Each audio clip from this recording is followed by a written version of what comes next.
Welcome to the Intention Podcast with Tami Palmer, a show where we unpack what it truly means to live life with intention. Through thought-provoking conversation with some of my most trusted guides and friends, we'll spark your curiosity and creative thinking one episode at a time. Poet Mary Oliver asks us, "Tell me, what is it you plan to do with your one wild and precious life?" Let's dive in together to explore the concept of intentional living. Today, we're talking about one of my favorite topics, astrology. To help us dive into this, I've invited Eric Meyers. Eric is a counseling astrologer and author of 7 books on astrology. He has a background in psychology and is really a progressive voice in the field. He is most interested in how astrology supports spiritual awakening and development. Personally, I've known Eric for 25 years. He's one of the most important guides in my life. I seek out Eric at least once or twice a year to get what I call the weather report on what's going on with my chart. So Eric, welcome to the show. I've been wanting to have this conversation for a long time. I'm so glad you're here. Well, thank you so much, Tami, for having me. It is a joy to see you moving into the next version of your personal purpose, and I'm glad to be part of that. And yeah, 25 years. It's amazing how quick it's gone, huh? I know, it's just crazy. I came to you at a place in my life where I had gotten away from astrology and gotten away from my authentic self at some degree. And it was time to dive back in. And not only were you able to read my chart, but I was able to study under you and learn a lot more about how to read charts. And that was just a really great experience to have. And that was more or less at the beginning of my astrology journey, or shortly, maybe Yeah. 1 or 2 years in. Yeah. One of the things that, for our listeners, that we marvel at is we're literally 6 months apart, almost to the day. And our charts are similar and our life experiences are similar. And we're like long lost brothers and sisters on this incarnation and trip Mhm. around the globe. So, so Eric, there are, when we say astrology, some people thoroughly understand it, know how to interpret their chart, use it as a guide. There's a lot of people that their version of astrology is still those listings in the newspaper where it's like, here's your chart of the day. And so from pop psychology or pop astrology to really in-depth readings, there's a lot of misunderstandings out there, a lot of miseducation. And one of the things that I really love about your approach is it's this concept of evolutionary astrology, and it's got a depth and richness to it. So, do you want to start to speak to some of the miseducation out there and how I'm sure you want to talk all about that. So I'm going to turn it over to you and let you kind of talk to the listeners a little bit about what is astrology and how can it help us? Yeah. Well, I mean, this is one of the issues that I always have to address pretty much on a daily basis. It's just part of the job, is the way that I've kind of understood it now. And in fact, the first thing that I say when I meet with any client is I have an opening introduction that I give. And the first line is, there's lots of astrology out there. And let me tell you my approach. Mm, So there is. I mean, there is numerous different schools and approaches. There's even different zodiacs. Most traditions, most cultures have some version of a cosmology or astrology. There's everything from Chinese to, Aboriginal astrology to Vedic to modern Western. So when sure. someone says, "Oh, I've had my chart done," I always say, "Yeah, not by me, by something else." So there's numerous types of astrology. So what I have found over the years, 25 years plus of doing this, is that there are a few perceptions that are generally seen or embraced that are inaccurate in my view. Okay. And that is that astrology predicts anything. which I don't believe it does. It's just the energetics. And also that different astrological factors are, quote, good or bad, which Hmm. they are not. So Right. most people have this understanding that we're going to do a reading of your fate. And you'll hear that word all the time, reading. I don't Mhm. do any readings of people's fates. It's up to them. I do a consultation of their soul intentions so they could be more conscious at the personality level for what their soul actually has in mind, which is what the chart reveals. It Yeah. doesn't predict anything. It doesn't mean if it's going to go well or not. That's up to the chart owner.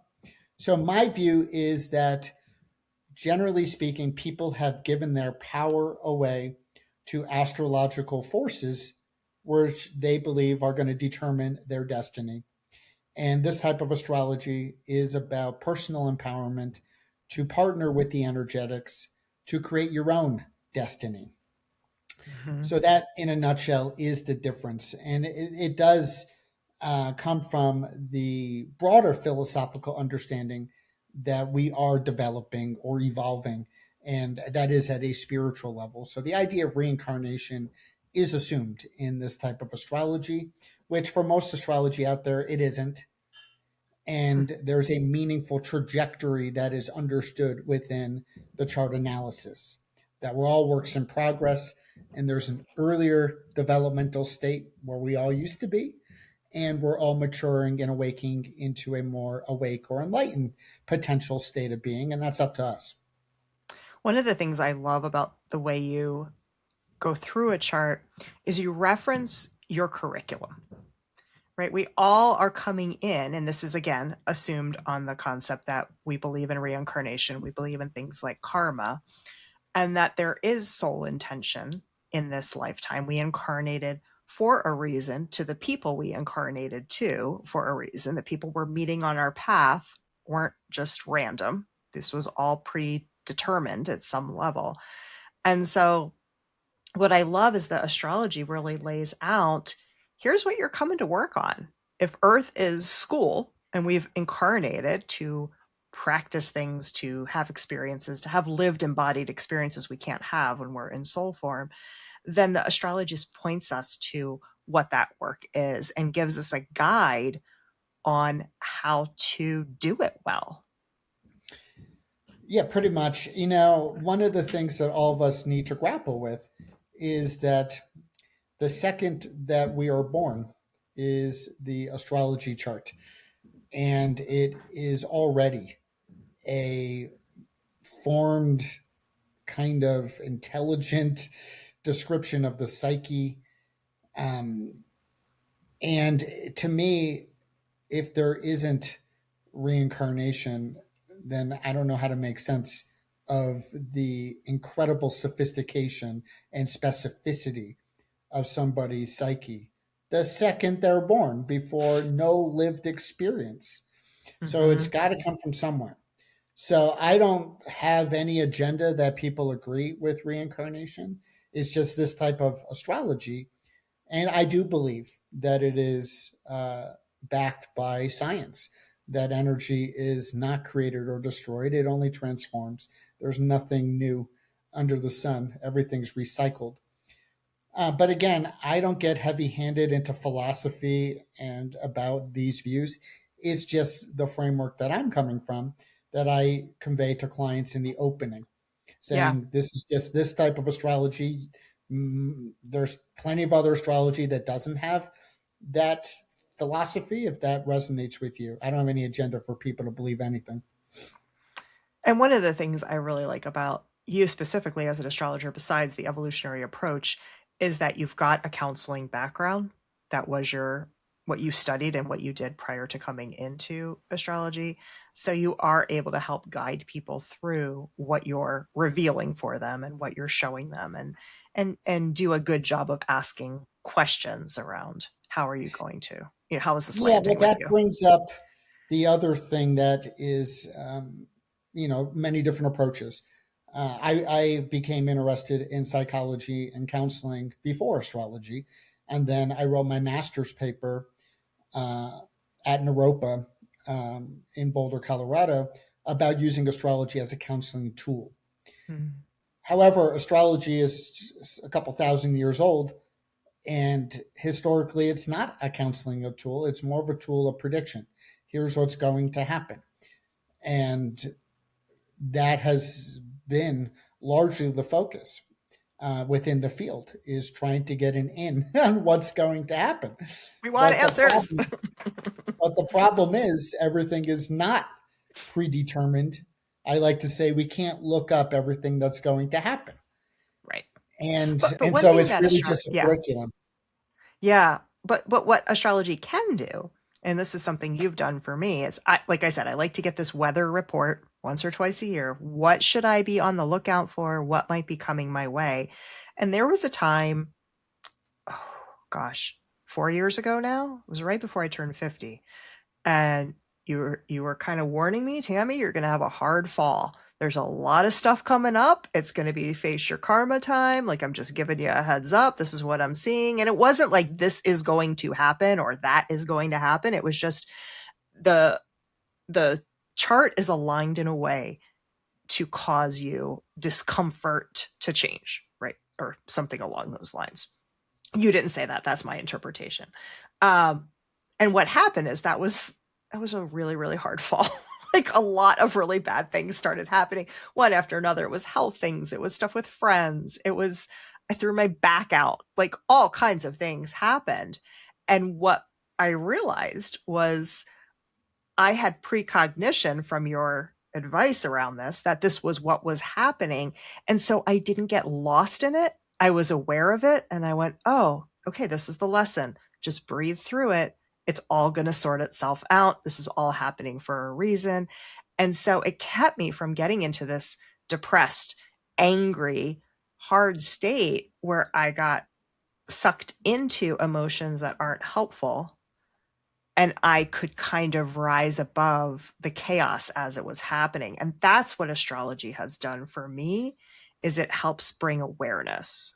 Yeah, and one of the things that I'll just say for the listener is to I invite those listening to conceptualize things in a developmental program. And astrology is based on a seasonal rhythm, and winter, spring, summer, and fall. And I'm writing a book right now called Seasons of the Moon. And as we go through the seasonal rhythm, each of the seasons has a different spiritual lesson.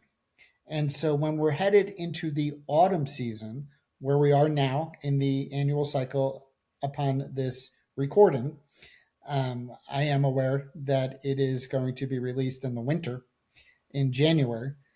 Um, but nevertheless, right now, we are in the autumn. We're in the season of darkness. We have to go into a darker, colder time of the year. That doesn't mean it's going to be negative or necessarily challenging. It means that we have to grapple with autumn energy. And then there's a time for spring and summer energy too. And that's not necessarily better, it's just different. So your example is more or less aligned with going into the dark, going into autumnal types of themes. And I don't bring a value judgment. It's just a necessary time of dealing with darkness. And we all have to do that in a variety of ways. And then there's other times where we get to create the brightness. And so everything goes around in this eternal cycle. So this approach doesn't judge it. We're just aware. Okay, we've got a darker time. Here's, the curriculum dealing with that, and different skill set for when it's a brighter time. Just like July is different than January. And I think that, just for my own chart personally, I don't think I could have created this podcast any earlier because I was going through some of those cycles. And now I'm in a cycle that is more brightening, moving towards the light, and everything lined up perfectly for it. Had I tried this a couple of years ago, it would have been, kind of fighting against it. It would have a totally different energy. Yep, there's a season for everything. Right. There's even songs written about yes, that. And now we're singing the song, right? Yeah. To Well, everything, turn. that's basically astrology. Yeah. And I strongly encourage, again, a non judgmental view on the different facets of the learning. I I thought it would be fun for those watching on video. I have a little show and tell. I had a very unique childhood, which would require at least an episode or two to unpack. I'm not going to do that now, but I spent a few years in an intentional community as a child, and we were taught things like karma and reincarnation and such in school. We actually had an astrology class, and we were doing charts by hand. We didn't have computers back then. And I have my chart from, I don't know, it was maybe 12 years old. And I actually have written out all the mathematical numbers to compute my chart. And I've got lots of paperwork around it, but it was just really fun to reflect back to that. So I actually got introduced to astrology and childhood at 12.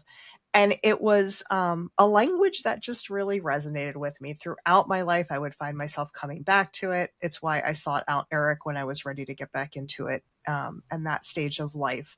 And there are all kinds of different tools out there, but it's one that has worked a lot for me. So just kind of a fun aside. So let's talk a little bit about, people usually know their sun sign, and that is one sliver of the whole story. What are some other aspects of a chart that are really prominent and important to understand and know to get a sense of your chart? Sure. Well, there are 10 major planets. That would be Sun, Moon, Mercury, Venus, Mars, all the way through Pluto. Pluto's still a planet? Sure. It doesn't matter what scientists call it. And then there are many other minor factors as well that any astrologer or student can put on the chart. In fact, there's thousands of Hmm. asteroids that provide supportive information and several other things too. Then we all have the 12 signs of the zodiac in our chart. Everyone does. And all 12 are operable for everyone. And it's just different emphases. And then you do have the house layout, which sets up the ascendant or the rising and the midheaven.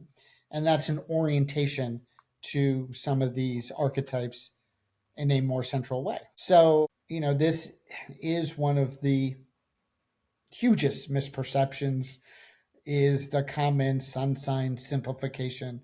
I'm a Sagittarius or I'm a Cancer. Right. And I always encourage people to make sure if you're going to use that language, put the word sun on it. Say, I'm a Virgo sun, not just a Virgo. And astrology has, like I said, thousands of variables. So to simplify to one is, of course, going to be a problem. And it is a problem. Yeah. So I don't engage in sun sign simplifications. That's another thing that I continually have to support people in expanding from isolating one factor. So this is, the remnants of the popularization of astrology out there in newspapers, magazines, what have you, is this simplification. And it leads people astray all the time because the reality, in my understanding, is the sun is more or less a process of awakening into your potential. The moon is more really of who we really are inside. The moon, in my view, is the emotional body that's been maturing for many, many, many lifetimes. Mm-hmm. And it's our core attachment issues, it's our defense mechanisms, it's our biological connection to Earth, it's our humanness. And the sun is actually a process of awakening into the soul self.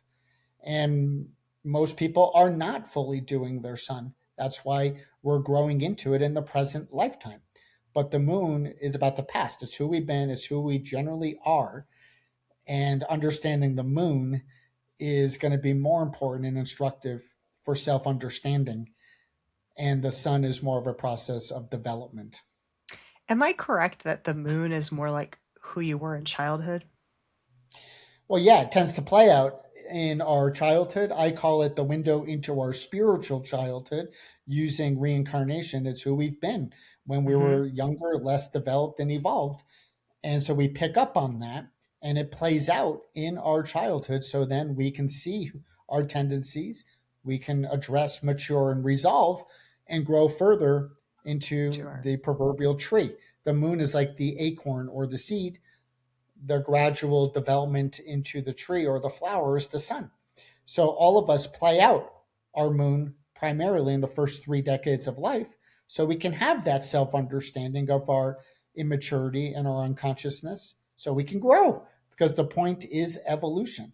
So Right. the sun is more of a depiction of the awakened potentials rather Sure. than inherently what we have access to. I could just say for me personally, I'm a Leo moon and I'm a Cancer sun. And when I was young, I did not resonate at all with the sign of Cancer. I was like, no way. I am not anything like that description, because I have a Leo moon and I'm much more extroverted and playful and fiery. But I will say, as I've grown, I've developed much more into the heart, and my message is around self love. And I'm a counselor, and Cancer things are very prominent Mhm. in my life, but I've had to grow into it. Yeah, I resonate with that too. Being an Aquarius moon and a Sagittarius sun, and growing into the Sagittarius, and really embracing that. And then I understand, again, correct me if this is not the enlightened view, but your rising is kind of your personality. It's the part that others see. It's the role you play in the world, your foil.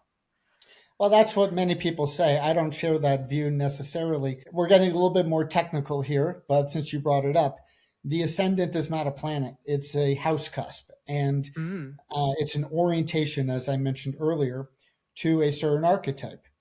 But the planet that is the so-called ruler of the ascendant is actually the motor. That's the energy. This is a nuance. This is a little bit tangential. But if you're going to really talk about the ascendant, it really is an ascendant profile, meaning the sign, the planet ruling that sign, where that planet is, what it's doing, what aspects it makes. It's far more complicated. But I Okay. would say in general, I do not agree that the ascendant has those qualities. To me, we are energy. The energies are central: sun, moon, and the 10 planets. And then the signs on the house cups is an orientation to how those energies meet the world. And so, for instance, I have a Pisces ascendant. I'm oriented towards the spiritual. You, I believe, have an Aquarius ascendant. You're Mhm. oriented to things that are of an Aquarian nature, like we're doing today. Yes. So it's an orientation, not an embodied energy, is my view. The planets are the energy. Okay. All right. I love that. And then the other thing that I find is really fascinating that a lot of people don't talk about are the nodes, because I think the nodes are not talked about in general astrology. You might hear sun, rising, moon, and that's about as far as you get. But the nodes seem so important. And I know everything in astrology is important, but they seem really to lay out the path of the energy you came into this life with, and what you are comfortable with, what you're looking to grow out of, and where you're going towards in a different way than your sun and moon. Yeah, well, there's also a lot of different viewpoints on this issue, too. And, uh, when you just said a minute ago something to grow out of, I believe you just said, I don't agree with that either. I believe the South Node is something familiar that is incomplete, that we need to develop. Okay, that's what And it was. and the North Node is the complementary, the opposing, the polarity of skills and awarenesses that can complement what is familiar and help it become more updated and balanced. But to me, I disagree profoundly that the South Node is something that we're moving away from, which is Mm, what you hear a lot out there. And there's been books written with that idea. And I used to espouse it myself that's until probably I where I quite, got it from. I don't know if you got it from me. I haven't spoken that in decades. Well, But I might have gotten it decades ago. but it's something that's familiar that has a trap. If it doesn't develop, if it stays stagnant at its evolutionary level, then it is a trap. Okay. but everything in astrology evolves. There is endless evolution to anything until you reach God consciousness. So whatever your south node is doing, it's a work in progress, not something to abandon. I use this analogy. Think of a kid in middle school in shop class, and he's 13 years old and he wants to be a carpenter, but he's only 13. He's not going to be a master carpenter. So that doesn't mean to move away from it because you're not that good at it. It means to develop it and become a more mastery if that's what you're interested in. So the South Node is something that we're interested in, something we've been developing, something that's a work in Mm. progress, something that ideally can be brought to a more refined level of evolution. So to suggest to move away from it is to abandon the spiritual intentions of the lifetime. Okay. All right. Yeah, maybe I saw it differently. Then if you're working on that, are you also working on, because the North Node is the opposite. Well, you're working not only on that, but all 4 points that are in major aspect. And this is what I'm writing in my book right now called Seasons of the Moon, Okay, is to great. bring uh, a seasonal framework to the nodal axis. So we have to develop everything.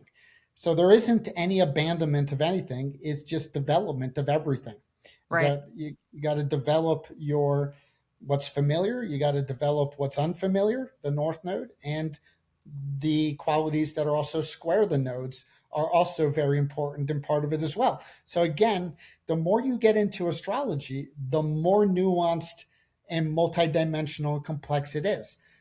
Just like any other field, if you get Mm-hmm. into engineering, it's going to be complex. You get into electronics, you get into anything, psychology. I mean, so Right. the problem is that people want things to be simple, and astrology has become simplified to that need, but it is an art and science like any other field that requires a lot of complexity and nuance and study. That's a great way to describe it. Yep. That we want everything simple. We want it packaged, easily packaged and consumable. And as you can see, if you're listening, this is obviously a much more in-depth experience than what you might have thought astrology is. And then it can get even more interesting where you can take two charts and compare them and do a composite chart. You can overlay charts and see how two people's houses and planets interact with each other, and you can start to make up some ideas of the story of why they came together and what they're here to resolve. I know I've done that with you with different family members and friends over the years, and it's just been a really informative experience. Yeah, there's so many applications. There's locational astrology, there is relationship astrology, there's, like I said at the top, there's even heliocentric astrology. There's many other things. You have no idea. It really is, many applications and many uses. But the issue that I would say, again, is that astrology doesn't predict anything. It doesn't tell you outcomes. It's just energetics. It's just about process. It's just the weather, not how we're going to exist within it. So back to that analogy, that when you watch the news, you'll hear the weather guy and he'll say it will be 36 degrees, today. That doesn't predict that people are going to behave in a certain way. It means here's the energetic condition for your free will. So Mm-hmm. the mistake that people make is that since we know things like it's 36 degrees, you can make educated guesses. Oh, someone is more likely to go skiing rather than go sun tanning. That is probably true. And this is the way people misuse astrology, is predicting things. No, it's just 36 degrees. People do whatever the heck they want. It's none of our business to try to suggest or imagine or predict. It's their life. Today's episode is brought to you by my dad, Barry Wachtel. My dad has been the biggest supporter of my creativity and from an early age inspired me to follow my heart. At one point, he even tried to get me to quit my job and allow him to pay for my life as I wrote the great American novel. I turned that offer down. Hmm. For years, he's been wanting me to start a podcast, and I routinely said no, feeling like it was one more thing too many, and what would I have to say anyway? When the intuitive hit came to start this podcast and the timing felt divinely aligned, I let him know I was ready. His response, he told me he was funding my first 3 episodes. So a shout out to my dad, who's helping me make this dream possible and inspiring me to always live life with intention.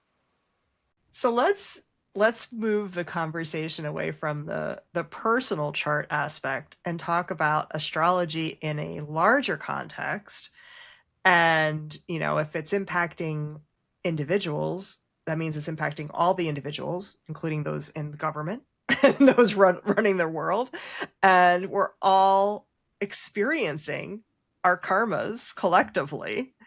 A really fascinating thing is going on with this move of Pluto and Aquarius. Some people confuse that or say that is the age of Aquarius, which is not totally accurate. Tell us a little bit about what the heck is, whether you're very conservative or very liberal, I think nobody misunderstands that the world is crazy right now. And there's a lot going on energetically. We're obviously in a big time of change. AI is a huge disruptor. Whatever the world is today is not what we're going to see a few years from now. And we all know it. And we're all nervous. Some are excited, some are terrified. What can you say, knowing that this podcast is not going to, we're not recording today, it's coming out tomorrow. So we're not talking about this moment in time, but just collectively the years that we're in right now, what can the listener understand is going on? Yeah, well, to pick up on your question, all the planets go around the zodiac and at different rates. So the sun spends 30 days roughly in Aquarius once a year. Mercury, Venus, and Mars visit Aquarius rather frequently. Jupiter will visit it once every 12 years, Saturn once every 29 years. All the planets have a different rate. Uranus is an 84-year orbit. Pluto is a 248-year orbit, so it's currently in Aquarius for about 19 to 20 years, and then it will go on. What the age of Aquarius is a broader epic of history. And these ages are about 2,000, more accurately, 2,100 years. They're not really rigidly demarcated in my understanding. It's more fluid than that. Okay. And we don't wake up one day and everything's different. Okay, welcome. It's just more of the general epic of history. So approximately 2,000 years ago, when this calendar started, when Christianity became proliferated, and we have the modern age of Pisces, and with the little fishes, symbology on the backs of the cars. We've been in the Pisces age for roughly 2,000 and change. So my view is over the next 100 years, roughly, is a transition to the next age of Aquarius, which will be operable for over 2,000 years. Wow. So right now with Pluto and Aquarius, Pluto brings up the evolutionary urgency of modernization, of new paradigms, of rooting out the shadow of Aquarius, groupthink, and being able to independently question things and arrive at new understandings consistent with the current knowledge base. That is the evolutionary curriculum of Pluto and Aquarius. And if we do that well, it's going to help us move gradually towards this new Aquarian time frame, which again, we're going to, slowly get there over the next 100 years or so. Mm-hmm. So we're living at a time between ages. We're seeing the old guard fall away, basically patriarchy, domination consciousness, serving the self-interest of the king or the ego. And now no kings, none of this egoic, narcissistic focus on self-gain. Aquarius is about we need to be an interdependent, interconnected oneness of we're all in this together. What benefits you also benefits me. And recognizing our interdependence is part of Aquarius. And not having hierarchy, not having privilege, not having the focus be so much on me, and self-gain. That is the major lesson that we are addressing. And I believe the current leadership in the US, although some people don't care for that, I think it's the perfect reflection of the narcissistic focus that needs to be addressed and, perhaps dismantled. That we're not all about being a king and having Yeah. self gain. That's not why we're here. We're actually here for more spiritually progressive reasons, which is what Aquarius is about. I I've said that I feel like our current leader is an avatar for us to play against to work through this. That Yeah, somebody but had to play that that role. that has the connotation of having wisdom about it. My view is it's unwitting. It's not coming from a place of being in on the game, but this is someone that's authentically emotionally stunted. And so there's a big difference there. Yeah, not him. No, I meant more like the universe has set this up Oh, yeah, and sure. put him in that spot because he was the perfect person to play that role for America to become whatever it comes next, right? Like, I think it is the perfect situation for us to wake up and say, no, this is not how we want to exist on this right. planet.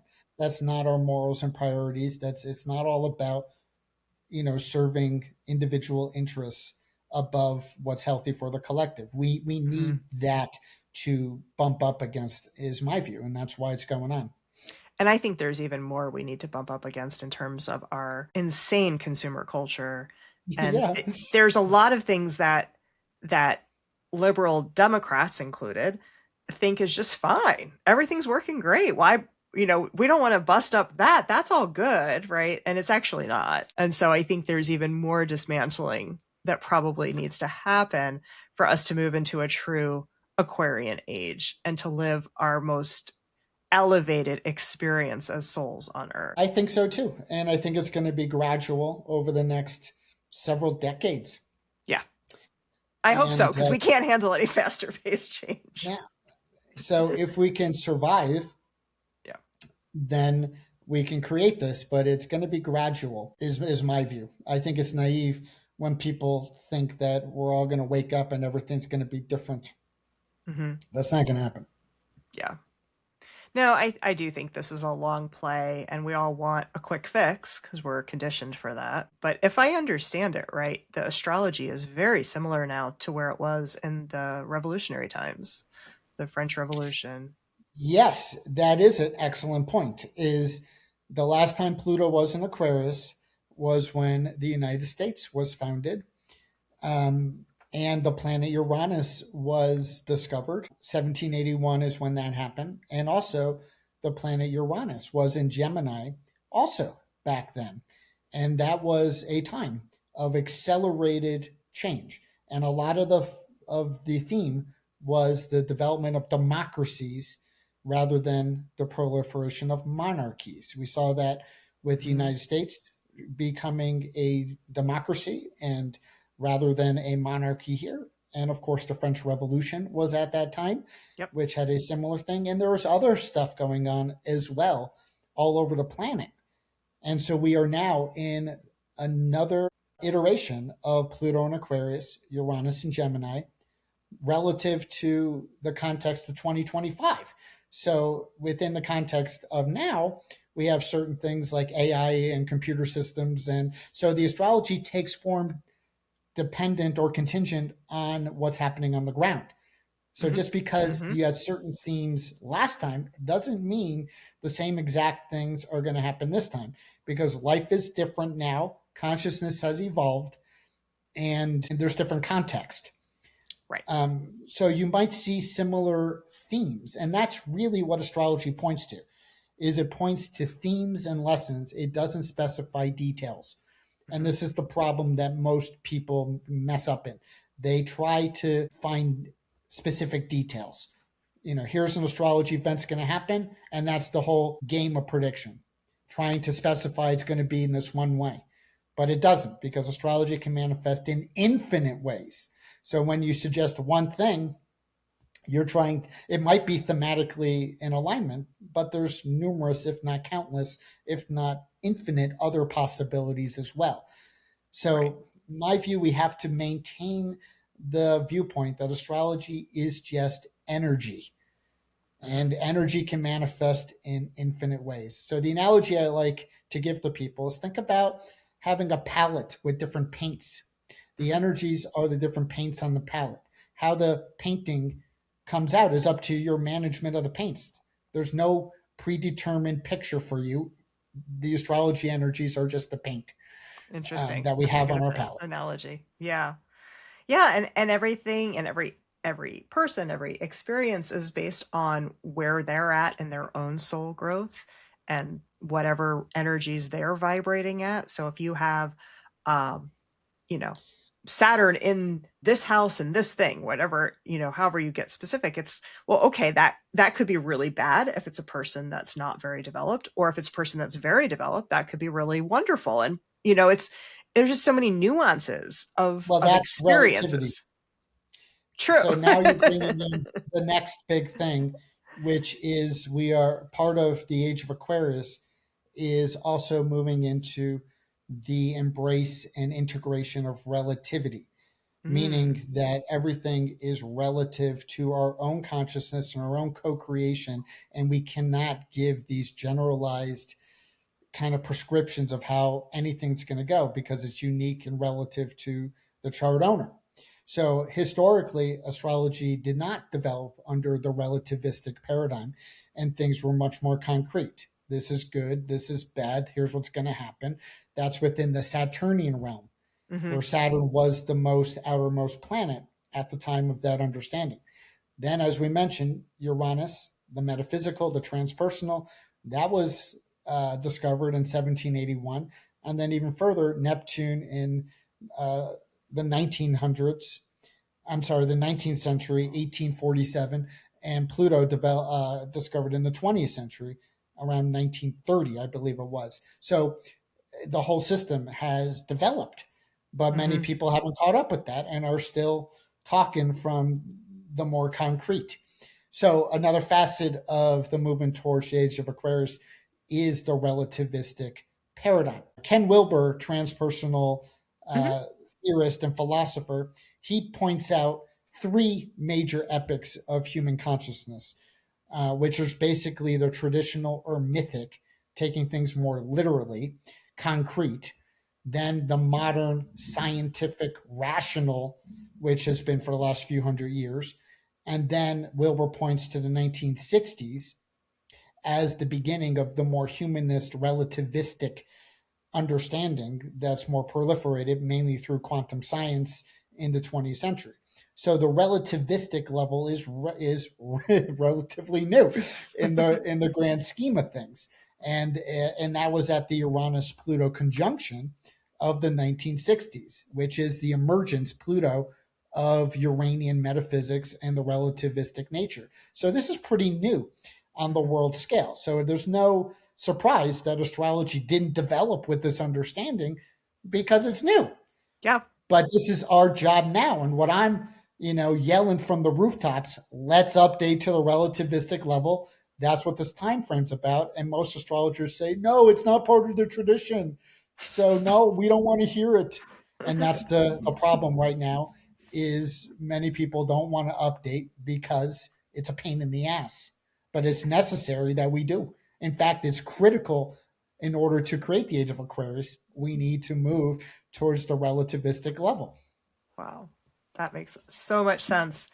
And we're not done. This is what we know today. It's growing. There's going to be a new version of it at some point down the road, and everything's evolving, right? We're only we have awareness to what we're able to comprehend, and there's more coming and more that will Yeah, be and so figured I out. have I have empathy and understanding for the listener or other people who might hear some of this and be like, "Oh, this sounds so complicated and this why can't it be easy?" Well, that's the way life is. I mean, what I'm Hmm. suggesting for astrology is no more complicated than what people are learning, by surfing AI or computers or anything else that's part of the modern world. And this Yeah. is just a ticket in to modernization, is to become more fluent with nuance, with things that are multidimensional. Um, and, with Uranus also moving into Gemini very soon, it really is about expanding the mind. I've been more excited about Uranus entering Gemini than any other transit um, since I got into astrology, because it really is about updating the mind towards these perspectives and understandings and nuance and philosophy and science and innovative ideas. That's really what we need. In my view, Mm. culture has become intellectually lazy. The way that we get information, people don't read as much. People want things to be simplified, Yep. and that doesn't serve evolution with where we're headed. Yeah. And it's time to get smart, is what I say. Here, here. It makes me think of the Maya Angelou quote, "When you know better, do better." And we have to just keep growing. Eric, anything that you are excited to share with our listeners? Any special offers or things you're currently promoting, or things you want to make sure that they're aware of? Yeah, I'm always available for personal consultations. I've been doing it for this entire century, and it's what I love doing most. I'm always available for that. In my own life, I've got huge new beginning next year, and I'm going to start teaching again, I think. Perhaps doing more workshops, being more visible. I might do a podcast like you're doing, and I'm going to get things going again. These last few years have been more quiet, things on the back burner as I'm completing the prior cycle that I've been in. So things are going to get going. My website is Soul Vision Consulting, and I'll announce things there. That's where people can contact me if they're interested in a personal consultation. Um, so I'll just leave it there. Okay. Things to be announced as we go. I love it. So soulvisionconsulting.com is the website, and Eric is available for astrology readings. And if you are curious and wanting one, but nervous because you didn't follow half of what we talked about in this conversation, he can make it accessible without overwhelming you with astrology language. Yeah, yeah, that's always optional. The way I generally work with people is I put their chart up on the screen and I point things out, and then I have a discussion about everything in pure English. But I reference it in case they want to know and study it on their own, or where I'm getting the information.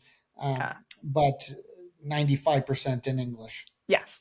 Yes. And it's also recorded. And what I find is I'll go back and I'll listen to it, usually a couple of times, and I'll get new information out of it each time. So sometimes when you're getting the reading, it's a little bit of drinking through the fire hose. But when you have a chance to go back and pause it or re-listen to sections, I think you can really integrate it then too. Yeah. All right. Well, thank you for joining me today on the Intention Podcast. Be sure to listen all the way to the end to get an inspirational quote related to today's episode. If you're looking to bring more intention into your life, reach out so we can set up an exploratory call. Through retreats, monthly soul circles, and my Option C career life coaching package, my programs and services can bring you back to a place of intention, allowing you to live a more switched on life. Check out my Prairie Healing Retreat coming up this spring, just 90 miles south of Chicago, and learn about all my offerings at www.grayzonementoring.com. And now for today's inspirational quote. I don't believe in astrology as a statement is incorrect in itself. Astrology is not a belief system like religion, which you may or may not believe. Astrology is a language. Do you ever say, I don't believe in Spanish? You say you don't understand it. Author Anonymous. Till next time.